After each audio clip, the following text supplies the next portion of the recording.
Hi everyone. तो previous lecture में हमने किया था कि माइक्रोब्स कैसे यूज़ होते हैं बायोगैस प्रोडक्शन में। उसमें जो एक पॉइंट था वो था कि बायोगैस प्रोडक्शन टेक्नोलॉजी डेवलप कैसे हुई। तो वो डेवलप की गई थी with the help of IARI। ये नाम आप पढ़ के आ चुके हो पहले ही। इसकी फुल फॉर्म थी इंडियन एग्रीकल्चर रिसर्च इंस्टीट्यूट और इसकी कोऑपरेशन थी with the KVIC। KVIC stands for khadi and village industries commission. तो इन्होंने दोनों की कोऑपरेशन से बायोगैस प्लांट की जो टेक्नोलॉजी है वो प्रोड्यूस की गई थी। आज का मेन टॉपिक है microbes as biocontrol agents. तो biocontrol living organism, it refers to the use of biological method for controlling plant disease and pest। तो बायोलॉजिकल मेथड में जनरली क्या आता है, ऑर्गेनिजम्स को यूज किया जाता है for controlling plant disease and paste. तो जो कन्वेंशनल मेथड है मतलब मॉडर्न टेक्नोलॉजी का यूज करते हैं, तो उसमें क्या था कि जनरली यूज किया जाता है insecticides, pesticides and weedicides. So insect और पेस्ट, इंसेक्टिसाइड्स इंसेक्ट को किल करने के लिए, पेस्टिसाइड्स जो insects small insect as a pathogen act करते हैं, पेस्ट है, उनको किल करने के लिए, वीडीसाइड्स वीड्स को किल करने के लिए।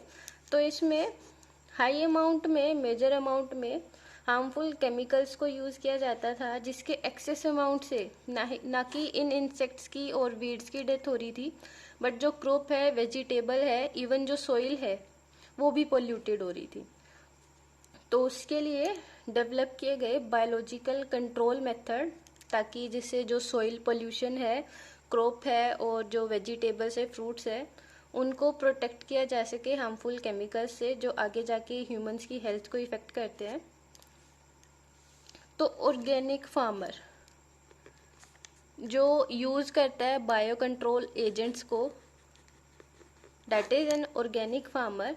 तो ऑर्गेनिक फार्मर के एक बिलीफ होता है, इनका एक ऑर्गेनिक फार्मर का बिलीफ होता है कि अगर सारे इंसेक्ट्स को किल कर दिया जाए, इंसेक्टिसाइड पर्टिकुलरली कुछ इंसेक्ट्स को तो किल करने से रही, ये एक फील्ड के अंदर जितने भी इंसेक्ट्स हैं उन सबको किल कर देगी। तो ऑर्गेनिक फार्मर का बिलीफ ये है कि उसके साथ साथ हार्मफुल इंसेक्ट्स तो मरेंगे ही, बट जो एडवांटेजियस इंसेक्ट्स हैं, जिनके फायदे हैं, उनकी भी डेथ हो जाती है। तो यहाँ पे जो फूड चेन का कॉन्सेप्ट है, फूड वेब का कॉन्सेप्ट है, वो फॉलो होगा। फॉर एग्जाम्पल एक पैथोजन इंसेक्ट है या पेस्ट है, अगर वो सारे ही खत्म हो जाए तो जो गुड गुड इंसेक्ट्स हैं, फॉर एग्जाम्पल जो कैरी करते हैं पोलेंस को, जो यूज होते हैं एज ए पोलिनेटर, अगर उनकी भी डेथ हो जाए, बीज की डेथ हो जाए फॉर एग्जाम्पल, तो गुड इंसेक्ट्स इन पे फीड करते हैं। अगर ये as a source of food available ही नहीं होंगे तो जो गुड इंसेक्ट्स हैं वो भी खत्म हो जाते हैं। तो एक ऑर्गेनिक फार्मर का बिलीव था कि इंसेक्ट्स को एक मैनेज लेवल पे रखा जाए ताकि वो नुकसान ना करें और उनकी वजह से जो फूड वेब है वो भी डिस्टर्ब ना हो। एक ऑर्गेनिक फार्मर बिलीव करता है कि एरिया में बायोडाइवर्सिटी अवेलेबल हो। बायोडाइवर्सिटी मतलब वहाँ पे वैरायटी अवेलेबल हो लिविंग ऑर्गेनिज्म की, जो उस एरिया की फर्टिलिटी के लिए, उसकी ग्रोथ और डेवलपमेंट के लिए बहुत ज़रूरी होती है। तो एक वेरी फेमिलियर एग्जांपल लेते हैं। आपने एक बीटल देखा होगा जिसके ऊपर रेड एंड ब्लैक मार्किंग होती है। बीटल इतने से साइज का होता है, रेड एंड ब्लैक मार्किंग होगी, इससे थोड़ा सा साइज बड़ा हो सकता है। So that beetle is known as lady bird और sometime ladybug, ladybird and dragonflies. तो ये यूजफुल है इंसेक्ट्स, एफिड्स को और मॉस्किटोज को ख़त्म करने के लिए, गेट रीड करने के लिए। Lady bird and dragon fly in पे फीड करते हैं तो इनको ख़त्म कर देते हैं। उसके अलावा तो लेडी बर्ड और ड्रैगन फ्लाई को as a bio control agent use करके हम इंसेक्ट से जो एफिड्स हैं और जो मॉस्किटो है जो क्रॉप को इफेक्ट करते हैं उनको ख़त्म कर सकते हैं। उसके बाद एक और एग्जांपल है बटरफ्लाई के जो कैटरपिलर है,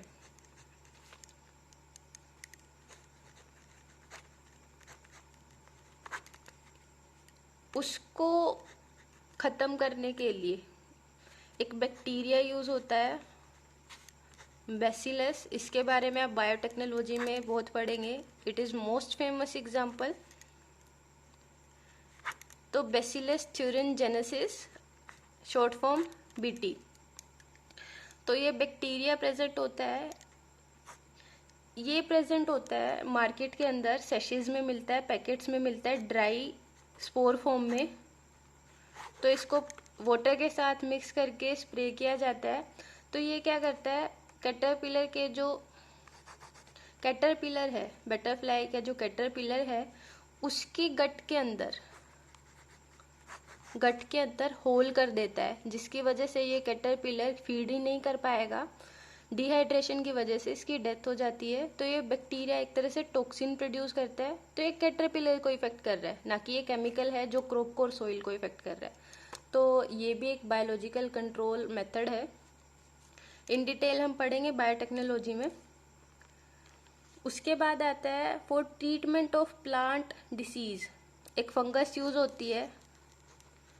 ये फंगस सेवरल प्लांट पैथोजेंस को मारने के लिए यूज होती है। That fungus is trichoderma.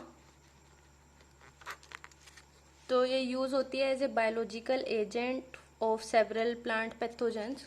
उसके बाद आता है बैक्यूलोवायरसेस। ये क्या करते हैं, insect and arthropods, specific insect हैं कुछ और आर्थ्रोपोड्स हैं, उन पे अटैक करते हैं। तो ये बिलोंग करते हैं टू द जीनस न्यूक्लियो पॉलीहेड्रोवायरस।